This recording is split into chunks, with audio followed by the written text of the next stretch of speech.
Ils ont 11 000 ans, mais c'est en 2008 qu'on a découvert le premier.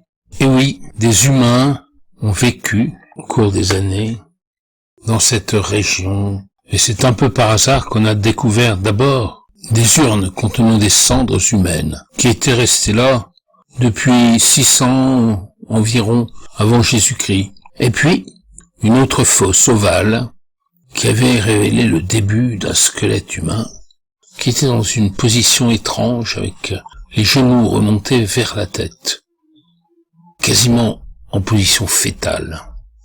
Et puis, de nouvelles fouilles archéologiques ont permis de tomber sur une nouvelle surprise.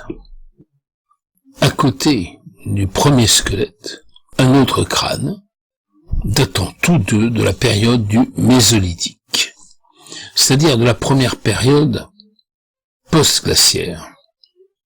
Tous deux sont bien conservés, car ils sont dans un calcaire qui limite l'acidité des sols et la détérioration des eaux. Nous en saurons plus d'ici quelque temps, puisque les analyses sont en cours, les prélèvements ADN, et du coup, l'éventuel lien de famille entre les deux squelettes.